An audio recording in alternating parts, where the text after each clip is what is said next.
दिलदार पाकिस्तान की उर्दू अदब पॉडकास्ट में शहज़ादी का प्यार भरा आदाब। आज अफसाने का 5वां हिस्सा है।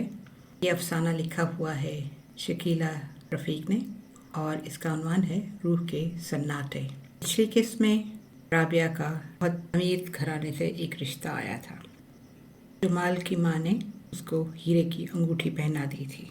आगे लिखती है, मैंने तन्हाई में मुस्कुराकर रफ़िया बाजी से कहा, मैं न कहती थी मायूसी कुफ्र है, हमें उम्मीद हमेशा अच्छी रखनी चाहिए, आगे अल्लाह की मर्ज़ी। हाँ भाई, खुदा मुबारक करे और तुम हमेशा खुश रहो। उन्होंने मुझे गले लगाकर प्यार कर लिया और मैंने सोचा खुशियाँ अब मुझसे दूर ही कितनी हैं। मैंने वक्त का इंतज़ार किया और वो वक्त मेरा साथ दे रहा है। रात को अब्बा और अम्मा में खुसर पुसर हो रही थी। जी तो चाह रहा था उसी वक्त हाँ कर दें, अगर लड़की वाले होने की हैसियत से कुछ तो भरम रखना था, मगर उन्होंने इसका भी मौका न दिया और अंगूठी पहनाकर छोड़ी। दोनों बहुत खुश और मुतमईन थे, जैसे बहुत बड़ा बोझ उनके सीने से हट गया हो। मैंने भी चैन का सांस लिया और अब सचमुच के मीठे मीठे सपनों में खो गई। शादी में मेरे लिए इतने कपड़े और जेवर आए कि लोगों की आंखें फटी की फटी रह गईं। और अब्बा अम्मा और सारे बहन भाइयों के जोड़े अलग, सबका खुशी से बुरा हाल था। खूब शानदार बारात आई, ऐसी कि सारा मोहल्ला देखता रह गया।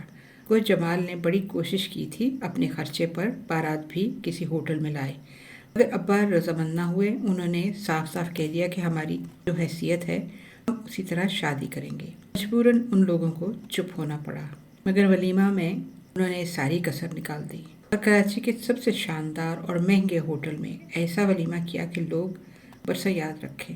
सब बहुत खुश थे और मेरी खुशी का तो ठिकाना ही न था।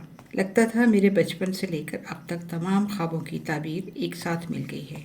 जो कुछ मैं चाहती थी वो सब कुछ ही तो खुदा ने मुझे दे दिया था। मैं उसका जितना भी शुक्र करूं कम है। जमाल ने जब मेरा घूंघट उल्टा तो लगा उन्हें सकता हो गया। कई मिनट तक जब वो कुछ ना बोले तब मैंने हौले से अफशां लगी बंद बंद पलकें खोली। वो महवे हैरत बने मुझे तक रहे थे। इतने महव थे कि उन्हें ये खबर तक न हुई कि मैंने आंखें खोल ली हैं। वो मुझे यूं तक रहे थे जैसे कोई नाकाबिले यकीन शय उन्हें नजर आ गई है। मेरी आंखें खोलने पर भी जब वो यूं ही साकत रहे तब मैंने कांपते लबों से कह ही दिया, क्या क्या सोच रहे हैं आप? हाँ? वो एकदम चौंक गए और फिर मुस्कुराकर बोले, इस बेपनाह हुस्न ने मुझे गुम कर दिया था। कसम खुदा की तुम खतरनाक हद तक हसीन हो। वो वालहाना अंदाज से बोले। मैं शर्मा कर रह गई और फिर उन्होंने सामने ड्रेसिंग टेबल की जानिब इशारा किया। उधर देखो, उन्होंने कहा। रूसी जरदार जोड़े में कितनी बदल गई थी।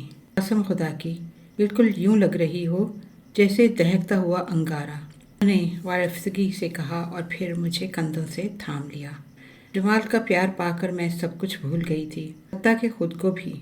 वो मुझे बेपनाह चाहते थे। हालांकि उनका कारोबार ऐसा था कि उसमें आदमी जितना भी मसरूफ़ हो कम है, बल्कि कई कारोबार थे और वो सभी से खुशसलूबी से निपटाया करते थे और उसके बाद फिर मेरे लिए भी खासा वक्त निकाल लेते थे। वो हर वक्त मेरी दिलजोई में लगे रहते। मेरे मुंह से पूरी बात भी न निकलती और चीज़ सामने होती। नौकर मेरे इशारे के मुंतज़र रहते थे। जमाल का सिवाय माँ के दुनिया में कोई न था।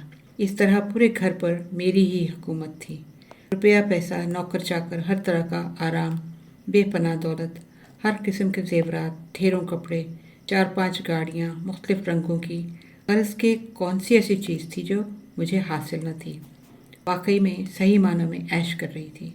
मेरे तमाम ख्वाब एक एक करके पूरे हो रहे थे। उनकी सुहानी ताबीर मेरी नज़रों के सामने थी। जमाल तो मेरे घर वालों की मदद करना भी चाहते थे, मगर ना तो अम्मा अब्बा राज़ी हुए और ना ही मेरे भाई इस बात पर रजामंद थे कि वो बहनोई की दौलत से ज़िंदगी बनाएं।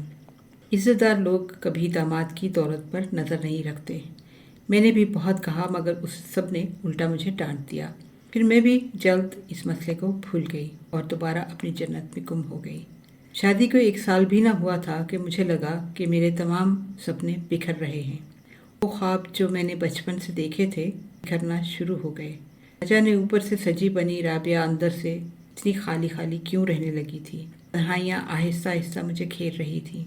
शुरू के चंद माह तो जमाल खासा वक्त मेरे लिए निकाल लेते थे, मगर फिर आहिस्ता आहिस्ता वो अपने कारोबार में ऐसे मसरूफ़ हुए कि बहुत कम मुझे तवज्जो दे पाते। उधर सास हज को गईं तो वापस ही ना आईं, वहीं की हो रही खुश नसीब थीं जो इतनी मुक़द्दस जगह की मट्टी नसीब हुई।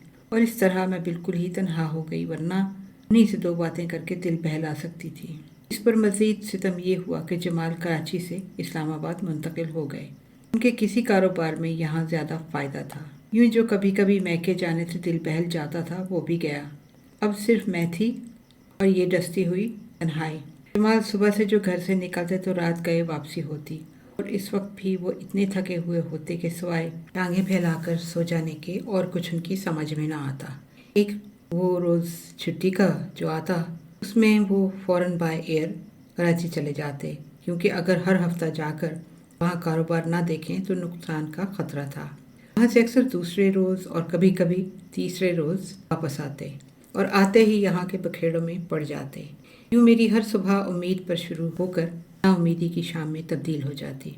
अब कभी कभी यूँ भी होता कि मेरी सोचें बदल जाती और मुझे अपने फ़ैसले पर पछतावा होने लगता, जैसे मैं दौलत के जुनून में अपना सब कुछ खो बैठी हूँ, अपना सुकून, वालदेन, शौहर, हत्ता कि खुद अपने आप को भी। बस अब मेरे पास सिर्फ दौलत है, बेपनाह दौलत, इतनी ज़्यादा कि इसका मसरफ भी समझ में नहीं आता।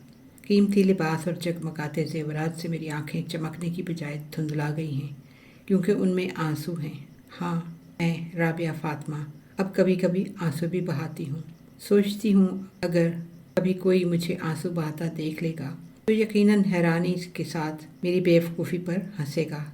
सब कुछ होते हुए भी रोती हूँ, मगर मैं उसे किस तरह बताऊँगी कि सब कुछ होते हुए भी मेरे पास कुछ नहीं है। मैं तही दामा हूँ, इस खाली पापी की तरह जो देखने में बहुत मोटी है मगर अंदर से बिल्कुल सादी है। उसका एक एक वर्क सादा है। जित्न तो ये है कि अगर मैं कभी जमाल से शिकवा करूं तो वो दिलासा देने के बजाय रूखे मुंह से कह देते हैं कि अगर मैं इतनी मेहनत ना करूं तो तुम ये ठाठ बाट किस तरह करोगी।